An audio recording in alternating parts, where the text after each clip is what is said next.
Welcome to Rappahannock Issues. I'm Tom Cohen. And I'm David Kerr. And we're going to be looking at topics that are of interest to our community, both regionally and to the state.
Hello, I'm David Kerr, and welcome back to Rappahannock Issues. Today we're talking with Lori Myers, the Regional Director of the Alzheimer's Association in the Fredericksburg office, and Barbara Cole, a Alzheimer's advocate.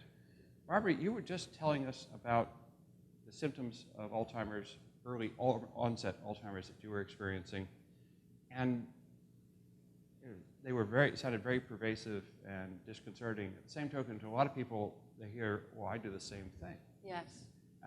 At what point do you realize it's different than just the normal forgetfulness of life? Well, I think that the degree of things that happened, I started to notice that I would have to reread a sentence and still not comprehend what I had just read. I worked in finance. I worked with numbers all the time, could do complicated equations in my head. I was starting to have trouble doing simple arithmetic. I noticed, that was unusual, but I kept going, I started to rely on a calculator. I double-check and triple-check my work. But then things seemed to continue. Things that I should have had committed to memory and did at one time, I no longer could recall. Things like my Social Security number, my age. Sometimes, I would not be able to remember passwords that I needed to access work sites. Mm-hmm. And those are the type of passwords that you could not write down. No, I appreciate that. So things, it wasn't happening all the time, but it was too frequent for me not to think there was something going on. Was your first thought that you might have early Alzheimer's? Oh, no. I thought maybe there's a lot of things that can cause memory difficulties, and some of them are very simple. I mean, it could be vitamin deficiencies, vitamin D or magnesium. Other things that are a little more complicated, it could be, menopause, stress, having too much stress in your life, not getting enough sleep. And then there's the bigger things, diseases such as Parkinson's, a brain tumor, a stroke.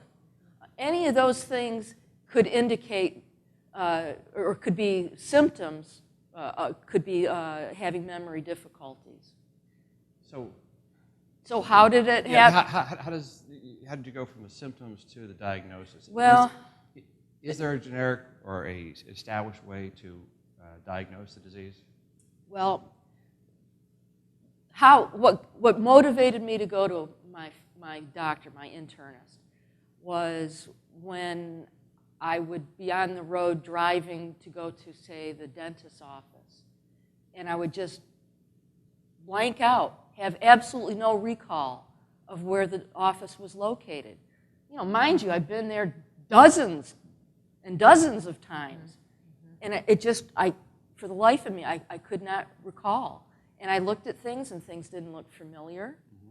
The landmarks that I might normally use, I didn't recognize them.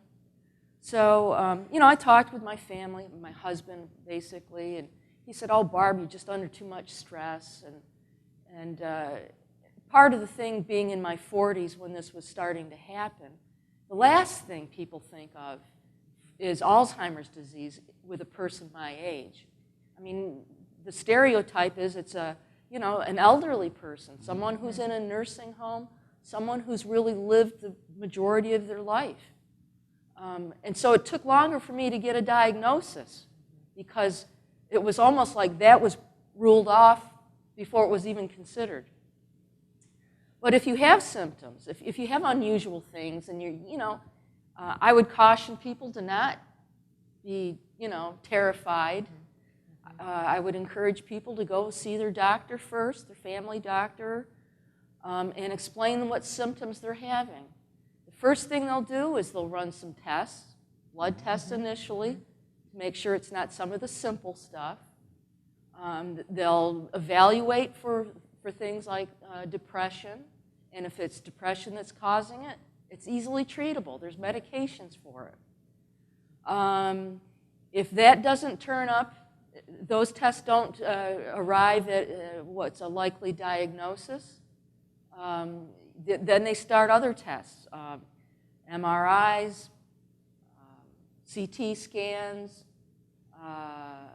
Eventually, I ended up going to have what they call neuropsychological testing at MCV, where they do in-depth testing to see, basically, are you able to recall things? It's an elaborate test.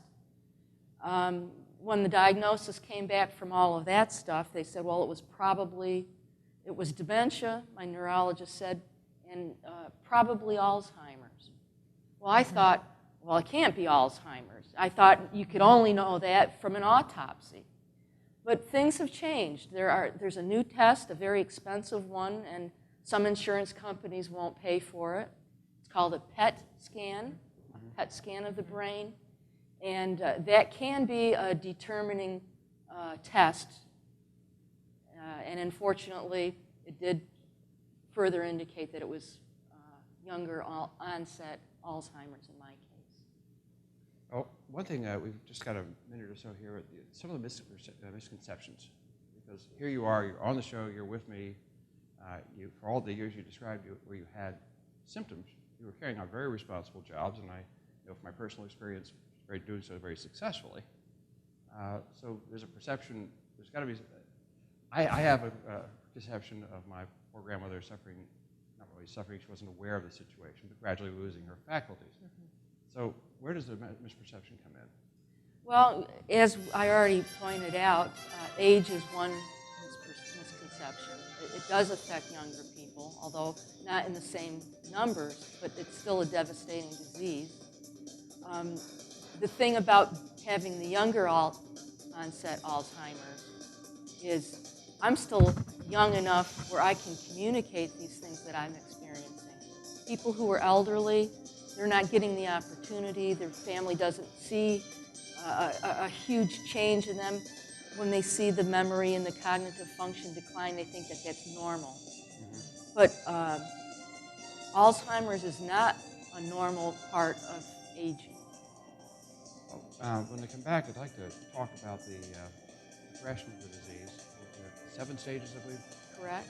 And give us some insight as to what those are, and then we'd like to talk a little about how people can contact the Alzheimer's Association and get some help or be of help. We'll be right back on Rappahannock Issues.